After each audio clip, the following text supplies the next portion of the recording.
you still chase that light that takes you to a place you'll always know, takes you home. And I don't know if I'll make it. Good day everyone, and welcome to a slightly cold Monday afternoon in Melbourne, and welcome back to my channel, First World Traveller.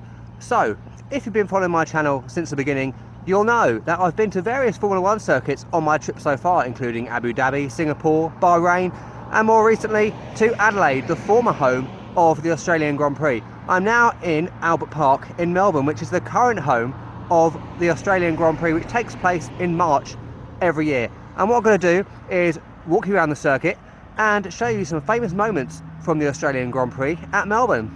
So without further ado, let's go. It's quite a long walk, it's about 3.5 miles, so wish me luck. So long, farewell, but not goodbye. I know we'll meet again, 'cause I've seen in your eyes the spark that lights the dreams. So you'll have to excuse my hair in this video. I'm having a bad hair day. I'm just walking out the pits, as you do. One thing about this circuit, similar to Adelaide, it's amazing how basically this is just a park, Albert Park, that's transformed into the Formula 1 circuit every year. And it's now middle of May. The Formula 1 race was at the end of March, around my birthday.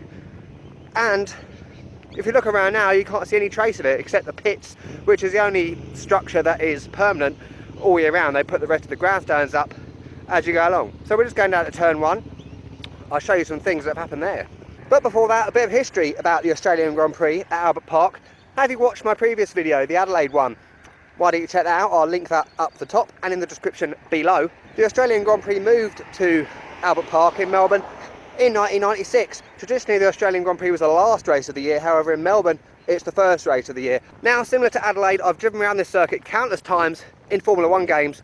It's one that I cannot master, because turn 1 I always outbrake myself and go into the gravel trap, which probably explains why in real life there are many accidents at this corner.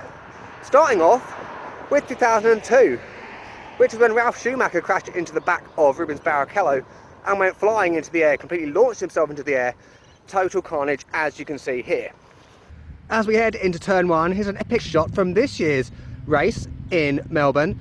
You've got Fernando Alonso, you've got Nico Hülkenberg, you've got Esteban Ocon, 3 abreast into turn 1. Good job, they made it. Pretty much most years, 9 years out of 10, there is some sort of accident at the first corner in Albert Park. That light that takes you to a place you'll always know. There's a van going through turn 1 as we speak. Classic, he didn't miss his braking point like I always do. It's crazy because just behind me is just literally mud where the runoff area would normally be, and behind me there is the pit straight. Let's move on to turn 2, actually turn 3.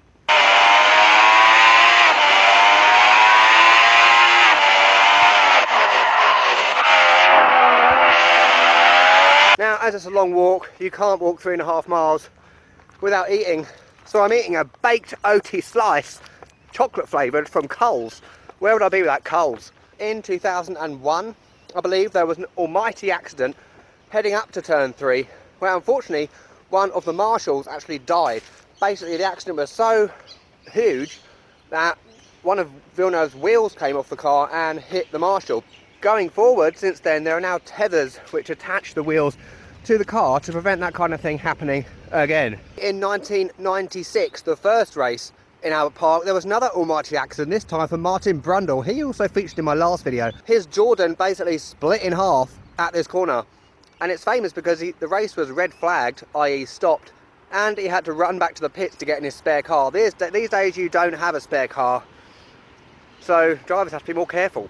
And the third accident at this corner was more recent, in 2016, when Fernando Alonso in his McLaren went completely haywire, smash bang wallop, car destroyed. Another classic accident at turn 3.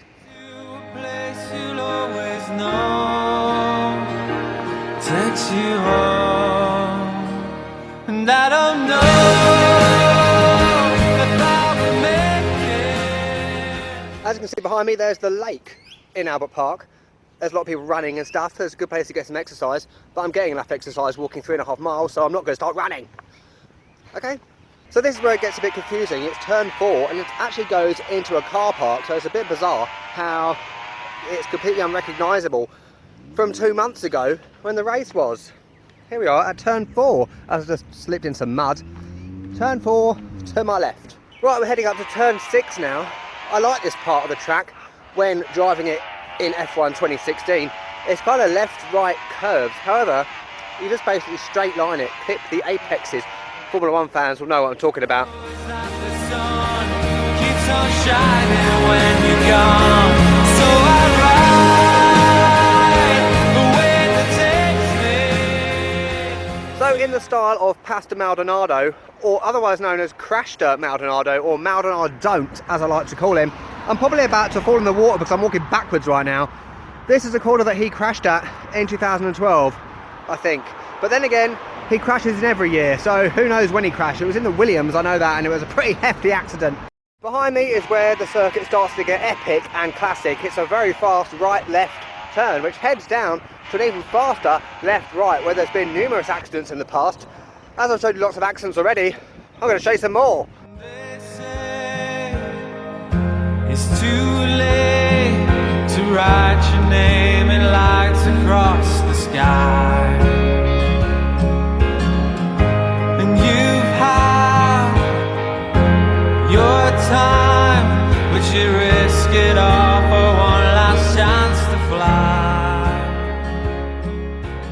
So behind me is the epic, I think, turn 13 and 14. I've lost count now. Probably wrong. I'll correct that next to my head. As you can see, it's very fast left-right. If you mess up this left-hander, you screw up the right-hander, which is what Timo Glock did in, I think, 2008. There's lots of I think in this video. It takes you to a place you love. Okay, we're heading to the end of the lap now.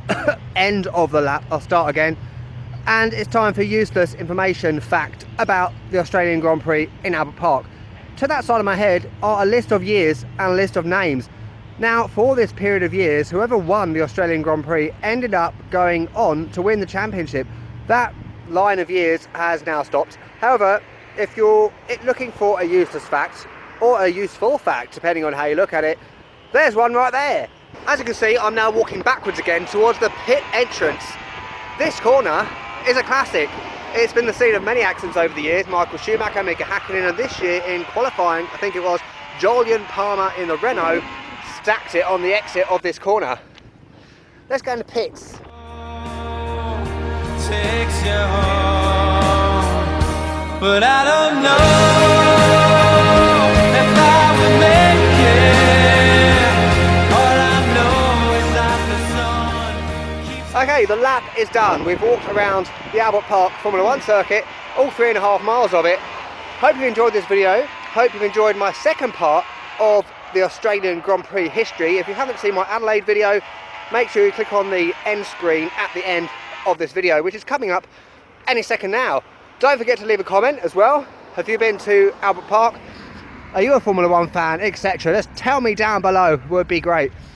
And if you're thinking of liking this video, why don't you also hit that red subscribe button so you can see more from my trip in Australia. Wonderful. I'll catch you later. The way to take